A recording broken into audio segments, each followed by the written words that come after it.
Assalamu alaikum class 5 students, this is Madiha Zaman. This is your lecture number 132 and the subject is computer. हमने अपना chapter number 1 and 2 complete कर लिया है। इसकी book reading भी, इसका सब्जेक्टिव पोर्शन भी और इसका ऑब्जेक्टिव पोर्शन भी। उसके बाद हमारे पास प्रैक्टिस वर्कशीट नंबर 1 है पेज नंबर 156 पे, जिसमें हमने कल काम किया है। ये वर्कशीट जो है चैप्टर 1 और चैप्टर 2 में से बनाई गई है। इसकी fill in the blanks MCQs और पार्ट डी और ई हम कल कंप्लीट कर चुके थे। उसके बाद हमारे पास पार्ट सी है, जिसमें हमारे पास क्वेश्चन आंसर्स दिए गए हैं।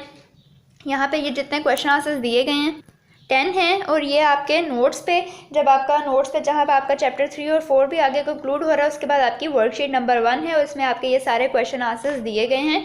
आपने जो है इनको जो है क्वेश्चन आंसर्स को आपने चैप्टर तो पूरा रीड किया हुआ है 1 भी और 2 भी, उसी में से सारे क्वेश्चन आंसर्स है, आपने इनकी रीडिंग की हुई है, इनको अच्छी तरह समझा हुआ है। तो आपने इन क्वेश्चंस को जो है ना साथ के साथ याद जो है वो कोशिश करना है कि सबको आप साथ के साथ याद करें। उसके अलावा आज हम देखते हैं आज की डायरी में हमारे इसके क्वेश्चन नंबर 1 और 2 इंक्लूडेड हैं। नोट्स में वर्कशीट नंबर 1 में हमारा पहला क्वेश्चन है, right any 2 features of first generation computers. Computers की फर्स्ट जनरेशन जो थी उसके हमने कोई से 2 फीचर्स लिखने हैं।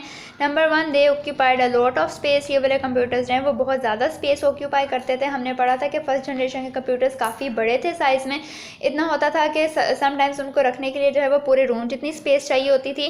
उसके बाद सेकंड है, they were expensive to operate. इनको ऑपरेट करना एक्सपेंसिव था क्योंकि ये बहुत बड़े थे, इनको मेंटेन करना और इन पे जो है वो कॉस्ट जो है वो बहुत ज़्यादा आती थी, इसलिए इनको ऑपरेट करना भी जो है वो एक्सपेंसिव पड़ता था। उसके बाद क्वेश्चन नंबर 2 है, what is the difference between third and fourth generation of computers. Computers की थर्ड और फोर्थ जनरेशन में क्या डिफरेंस है। तो थर्ड जनरेशन में हमारे पास है, they were faster and more efficient. Third generation के कंप्यूटर जो हैं वो फास्टर थे, यानी कि तेज़ थे, ज़्यादा कैलकुलेशन परफॉर्म करते थे और ज़्यादा तेज़ी से करते थे। एंड मोर एफिशिएंट, और ज़्यादा एफिशिएंट भी होते थे। नंबर 2 है, they use an operating system allowing many different applications to run at one time.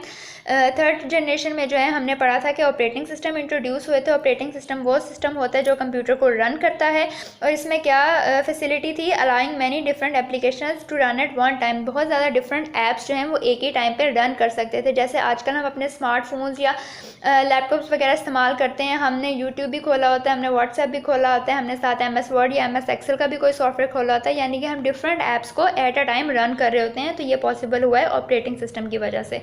इसके बाद है fourth generation computers, they are smaller. ये वाले कंप्यूटर्स अपनी पिछली जनरेशन से जो है स्मॉलर थे, साइज़ में छोटे थे। एनर्जी एफिशिएंट, एनर्जी को भी जो है वो एफिशिएंटली इस्तेमाल करते थे। एंड मोर रिलायबल, और मोर रिलायबल यानी कि इनके रिजल्ट्स रिलायबल होते थे, इनके रिजल्ट्स कंसिस्टेंट होते थे then the earlier generation of computer, यानी कि कंप्यूटर की पिछली जनरेशन से। तो ये आपका क्वेश्चन नंबर 1 और क्वेश्चन नंबर 2 है। इसके अलावा भी आपके इसके फर्दर क्वेश्चन आपने चैप्टर पढ़ा हुआ है, रीडिंग की हुई है।